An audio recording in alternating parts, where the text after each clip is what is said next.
All right, so let's look at this question right here, number two. So number two is saying there's people navigating an obstacle course. The team's creating a computer simulation of the obstacle course.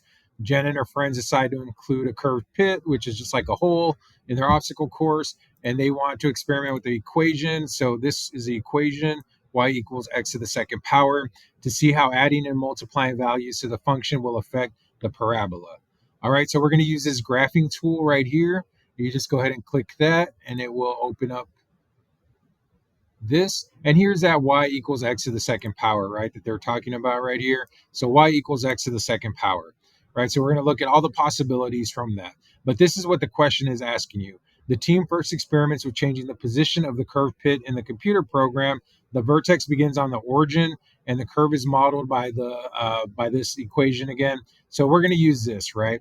And so here you see right there, they actually already put that there for you, right? So that is there, and this is what it's showing you, right? This is that pit or that hole that they're talking about. So what you want to do is you want to put in the other these guys right here, these pairs, and see what happens. So let's go ahead and start with this y equals x minus 2 to the second power.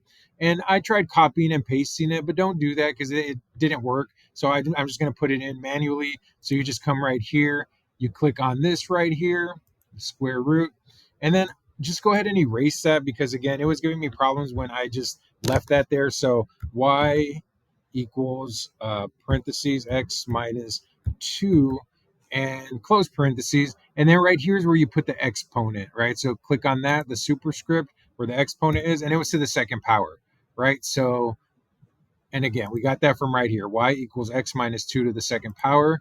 And then you just go ahead and put plot, right? So you notice it started at the origin, but then it moved to the right, right? And so just by moving to the right, you can answer this part of the question. So which one of these shows that it moved to the right? This one, right? And you don't have to know exactly how many units, just that it moved to the right, right? And that's what it showed you. So then the next one right here, let's see this.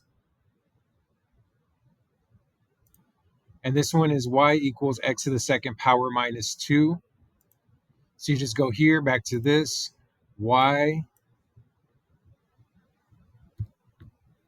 equals, was it x to the second power minus, whoops, and it would still be the subscript, just click off of it, minus 2, right? And then you plot that, and you see it shifted downward, right? It started here at the origin, but now it's shifted downward. So you come over here and you look for which is the one that's talking about shifting downward, down, right here, right? And so then just go ahead and do the other two the same way. Again, just go here, click on this guy, erase this, and then see the next one was what? This right here, y equals x. So then you would just put that right here and then plot it, right? And then just see is it going left, right, up, down. That will be how you get that answer.